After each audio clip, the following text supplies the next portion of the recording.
Perdão. Todo mundo fala sobre isso, né? Mas e se a nossa ideia de perdoar os outros estiver, na verdade, nos prendendo? E se o verdadeiro perdão for uma chave, não para libertar o outro, mas para libertar a nós mesmos? É sobre isso que a gente vai conversar hoje. Pois é, a pergunta parece simples, mas a resposta? Hã? A resposta pode virar o nosso mundo de ponta cabeça. Então, o convite aqui é para a gente deixar de lado o que achamos que sabemos e mergulhar numa perspectiva totalmente nova. E tudo começa com essa frase: Deus é o amor no qual eu perdoo. Isso aqui não tem nada a ver com ser bonzinho ou esquecer um erro. É sobre se conectar com uma força, com uma energia, algo muito, muito maior. Então, vamos lá. Nosso primeiro passo é justamente entender o que essa ideia quer dizer na prática. Como que essa frase vira uma ferramenta de verdade para a gente encontrar um pouco mais de paz? E aqui está o grande pulo do gato. A lição diz o seguinte: o perdão não é um favor que a gente faz para quem nos magoou. Na verdade, é um presente que a gente dá para si mesmo. É o jeito de soltar as correntes da culpa, da raiva, de tudo aquilo que nos mantém presos por dentro. Para a gente entender como isso funciona, a gente precisa olhar para duas forças que estão sempre disputando espaço na nossa mente. De um lado, o medo. Do outro, o amor. É uma batalha que acontece o tempo todo aqui dentro. E é aí que entra o perdão. Pensa nele como, sei lá, uma ferramenta para demolir os muros que o medo constrói. É o que a gente usa para limpar o terreno e voltar para aquele estado de paz e conexão que a lição chama de consciência de Deus.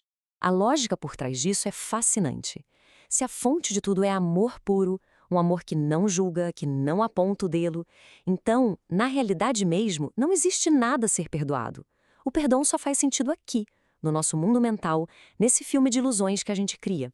Ou seja, o perdão não muda o outro, ele ajusta o nosso jeito de ver. E olha só esse quadro, fica tudo mais claro. O medo, ele opera na base da condenação, do julgamento. Ele cria essa novela toda na nossa cabeça. Já o amor faz o caminho inverso. Ele perdoa, ele liberta, ele simplesmente desfaz a ilusão. É uma escolha que a gente faz a cada momento, alimentar um ou o outro. É por isso que o perdão deixa de ser só um gesto nobre e se torna a nossa salvação. Salvação do quê, exatamente? Salvação dessa prisão mental que a gente mesmo constrói, do sofrimento que vem dos nossos próprios pensamentos. Tá, a teoria é incrível, mas na prática, como é que funciona? Como o ato de perdoar alguém lá fora pode de fato libertar a gente aqui dentro? Vamos ver a psicologia da coisa. Olha, essa frase aqui é o centro de tudo. É aquele momento que a ficha cai com força. Assim como só condenas a ti mesmo, também só perdoas a ti mesmo. Sabe o que significa? Que toda crítica, todo julgamento que a gente joga para o mundo é só um eco de uma crítica interna. E por isso, todo perdão que a gente oferece, no fim das contas, é para nós mesmos. O nome técnico para isso é projeção. É como se o mundo fosse um grande espelho.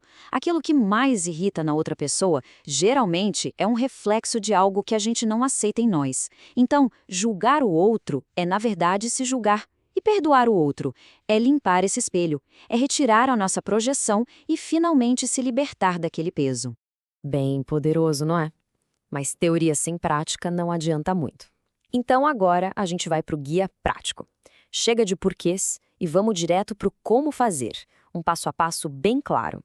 E a estrutura é bem simples. A gente tem dois jeitos de praticar. Um exercício um pouco mais longo, de uns 5 minutinhos, para aprofundar, e umas aplicações bem rápidas, para usar no meio da correria do dia, bem na hora que as coisas acontecem. Para a prática mais longa, os passos são esses. Primeiro, a gente respira e se conecta com a ideia central. Depois, de olhos fechados, a gente pergunta para nossa mente, com gentileza, quem ainda precisa do nosso perdão. E pode vir qualquer pessoa, tá? E por último, para cada nome que aparecer, a gente diz em silêncio: Deus é o amor no qual eu te perdoo, nome. Mas aqui tem um segredo. Esse foco inicial nos outros é quase uma isca. A questão não é sobre eles de verdade. É uma estratégia para a gente conseguir enxergar os nossos próprios julgamentos. Ao perdoar os outros, a gente está só recolhendo as pistas para chegar na verdadeira fonte do problema. E isso nos leva direto para a segunda fase, que é a virada de chave final. Depois de olhar para fora, a gente vira o holofote totalmente para dentro. Repetir essa frase é o ato de finalmente reconhecer que a raiz de todo o conflito sempre esteve aqui, na nossa própria mente. E, para ajudar, a lição ainda oferece outras frases como uma caixinha de ferramentas. Todas elas servem para desmontar essa ideia de que somos culpados e construir uma nova identidade, baseada na inocência. São como lembretes para a gente não esquecer quem realmente somos por baixo de tudo isso. Certo. Agora, a gente chega na parte que talvez seja a mais importante. Como é que a gente pega tudo isso e leva para o meio do caos do dia a dia para ter uma mudança de verdade? É aqui que entra a aplicação rápida. E a ideia é simplesmente genial. Não é para fugir dos gatilhos, mas usar eles. Aquela fechada no trânsito, aquela mensagem torta. Cada pequena irritação vira um alarme. Um lembrete para parar por um segundo, respirar e mentalmente aplicar o perdão. É transformar o veneno em remédio, ali, na hora. E, para fechar, fica um convite à reflexão. Não precisa esperar uma grande crise para começar a praticar. A oportunidade está nos pequenos incômodos. Então a pergunta é: qual vai ser o primeiro laboratório de paz do dia? Qual pequena irritação pode ser a primeira chance de escolher um caminho diferente? A escolha está sempre aí, a cada instante.